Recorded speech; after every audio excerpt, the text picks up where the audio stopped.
1 फरवरी को देश का बजट आने वाला है। बजट से पहले बाजार का मूड अपबीट है। ऐसे समय में आप अपनी कमाई सुनिश्चित कर सकते हैं, बस जरूरत बेहतरीन मौके ढूंढने की है। बजट से पहले अगर आप किसी शेयर में निवेश की सोच रहे हैं तो ब्रोकरेज हाउस बेहद मददगार साबित हो सकते हैं। कंपनी के कारोबार और उसके प्रदर्शन पर ब्रोकरेज हाउसेस पैनी नजर रखते हैं। शेयर की वैल्यू परखने में उनकी राय मायने रखती है। ब्रोकरेज हाउस हर बड़े इवेंट से पहले उन शेयरों की सूची निकालते हैं जिनमें कमाई की संभावना होती है। आज हम कुछ ऐसे ही कमाई के बेहतरीन आइडियाज के साथ हाजिर हैं। अपनी खास पेशकश के राजेश अग्रवाल आपको आपकी स्क्रीन पर नजर आ रहे हैं। एसबीआई कैप सिक्योरिटीज के महंतेश सबरत हैं, अरिहंत कैपिटल के आशीष महेश्वरी हैं और आनंद राठी से आप लोगों की स्क्रीन पर सिद्धार्थ सिधानी साहब। आप सबका स्वागत है इस खास पेशकश में। और एफएम निर्मला सीतारमण इस बार अपना जो यूनियन बजट पेश करने जा रही है 1 फरवरी को, अब उसके लिए कुछ चुनिंदा दिन हमारे पास बचे रह गए हैं। और कहा जा रहा है, एक तो ध्यान रखें, कई मायने में फर्स्ट है। यह पहला इस सरकार का बजट होगा इस पैंडेमिक के बीच में। यह पहला ऐसा बजट होगा मेरे ख्याल से इंडिपेंडेंट इंडिया में जो कागज पे नहीं आएगा, पेपरलेस बजट होने वाला है।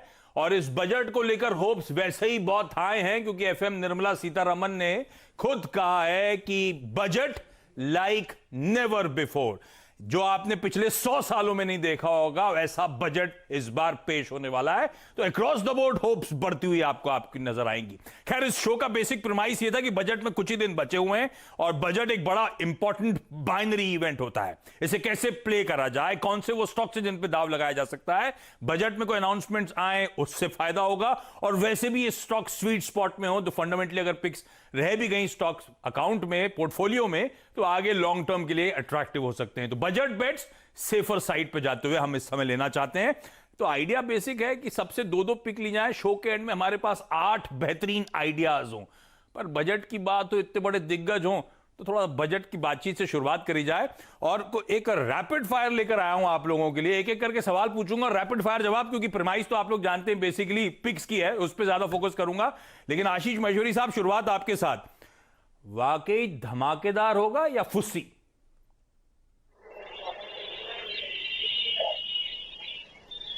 आशीष जी? नहीं, महेश्वरी साहब को आवाज आ रही है क्या?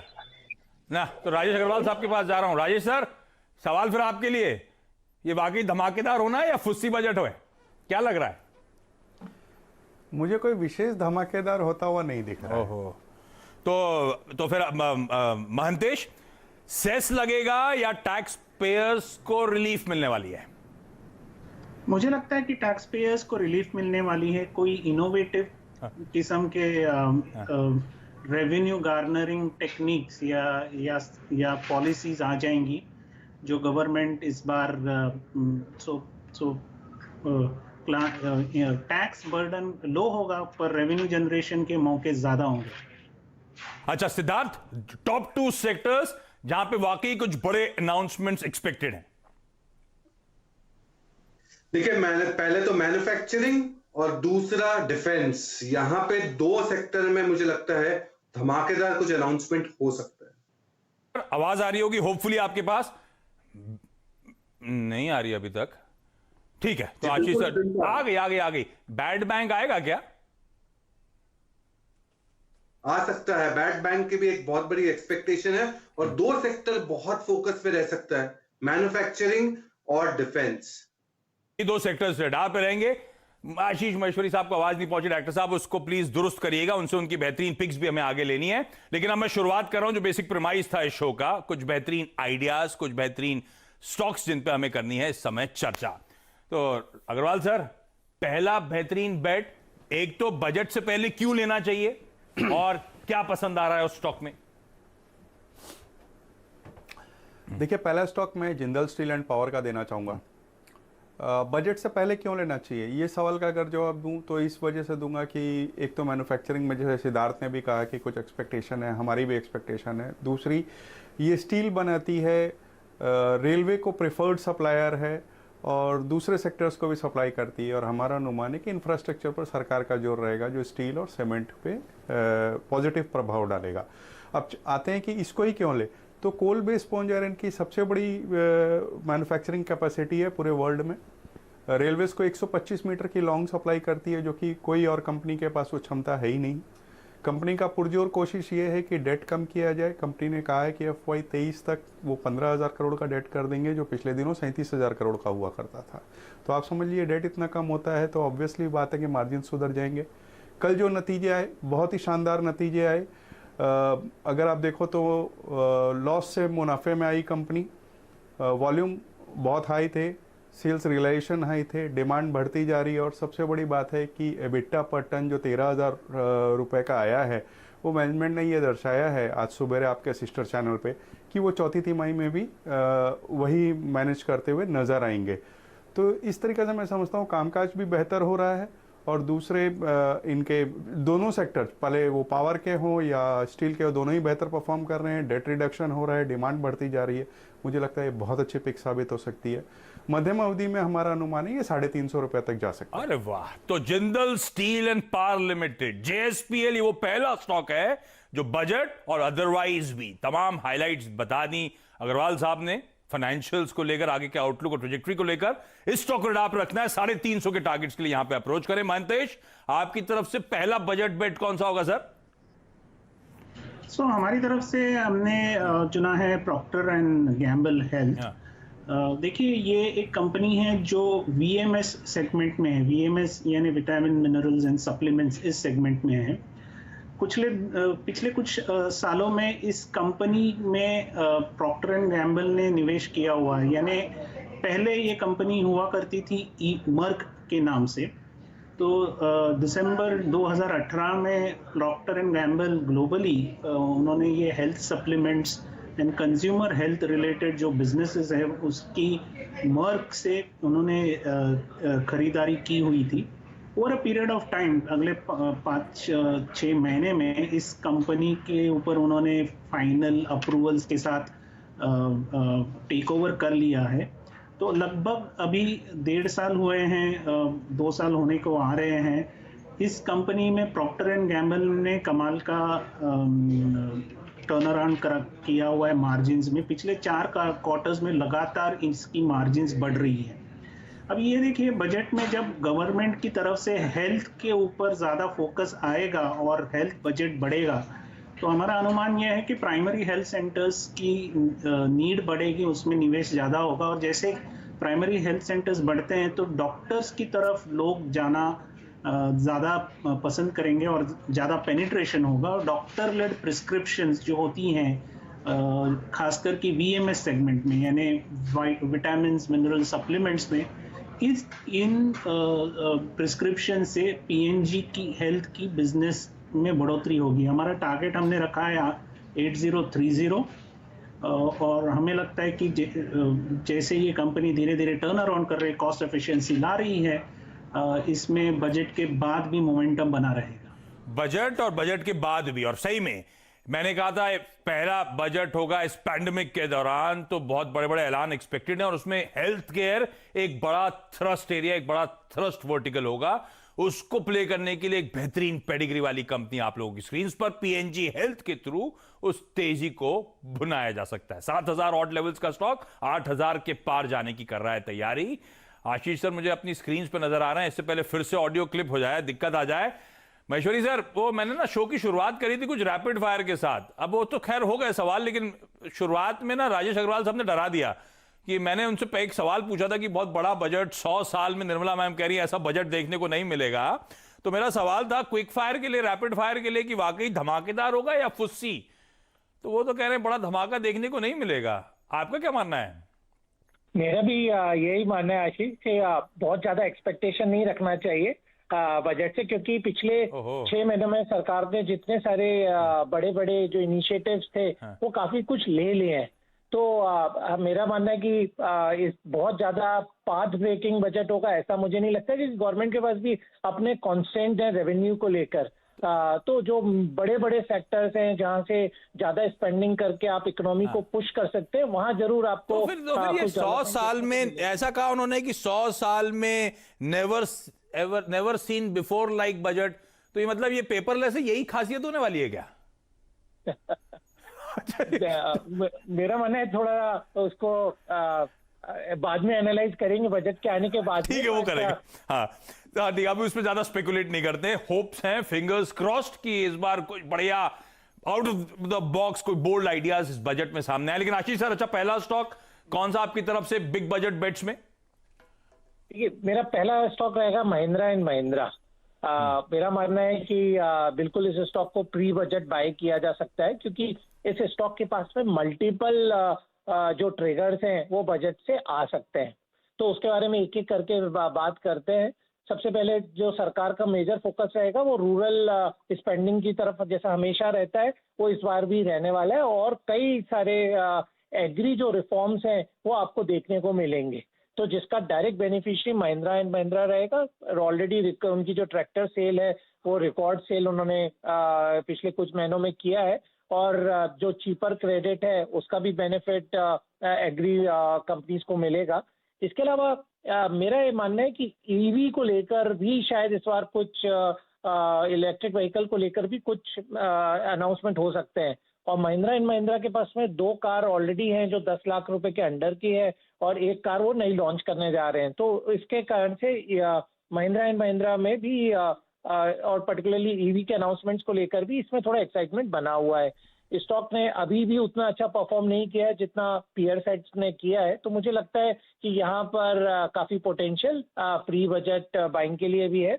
और अगले 6 महीनों में मेरा मानना है 4 डिजिट के ऊपर ये स्टॉक बिल्कुल आपको मिलेगा। कई सारे ट्रिगर्स वाकई। बजट में रूरल पे फोकस, बजट में शायद डिफेंस पे फोकस, बजट में शायद ईवीज पे फोकस, बजट में शायद स्क्रैपेज पॉलिसी पे फोकस। कई लॉजिक से Mahindra and Mahindra sweet spot में नजर आता है, और शायद इवेंचुअली एक 4 डिजिट का स्टॉक हो, और वो 4 डिजिट के आंकड़े टारगेट्स के तौर पे आप लोगों को आपकी स्क्रीन पे नजर आएंगे। लेकिन सिद्धार्थ आनंद राठी में सबसे प्रिफर्ड इस समय बजट बेट कौन सी है आप लोग लेके जो चल रहे हो? देखिए आशीष, जो प्रेफर्ड बेट हम अभी बजट में लेके चल रहे हैं वो ऐसा सेक्टर है जिसका नाम है सुरक्षा कवच। बिल्कुल, सुरक्षा कवच मतलब इंश्योरेंस, और इंश्योरेंस सेक्टर से जो स्टॉक है वो है एसबीआई लाइफ। एसबीआई लाइफ पे हम बहुत बड़ी तरीके से बेट कर रहे हैं बजट और इन्वेस्टमेंट निवेश के पर्सपेक्टिव से। सबसे बड़ी चीज, देश का सबसे बड़ा highest growing sector, strongest growing sector रह सकता है इंश्योरेंस। मुझे लगता है कि जो पर कैपिटा इनकम जो इंप्रूव हो रही है हमारे देश में, उसका भी बहुत बड़ा फायदा मिलेगा इंश्योरेंस और एसबीआई लाइफ को। अगर एसबीआई लाइफ की बात करें तो मार्केट शेयर इनका इंप्रूव हुआ है, 24.5% पे मार्केट शेयर आ चुका है। 20 साल से काम कर रही है एक लाइफ इंश्योरेंस स्पेस की company SBI life. Financials, return ratio सब बेहतरीन। खरीदारी करने की राय है 1030 के टारगेट के लिए। 1030 के टारगेट्स, क्या बेहतरीन बढ़िया बढ़िया लार्ज कैप स्टॉक्स आपको आपकी स्क्रीन पर नजर आ रहे हैं, जिसमें एक्सपर्ट्स दाव लगाने की बात कर रहे हैं। सबकी एक एक पिक पूरी हो चुकी है। मैं रैप अप करूंगा, उससे पहले एक काम करता हूं, क्विकली छोटा सा ब्रेक के उस पार बची हुई एक एक और बेहतरीन पिक्स इन एक्सपर्ट से हम लोग लेंगे।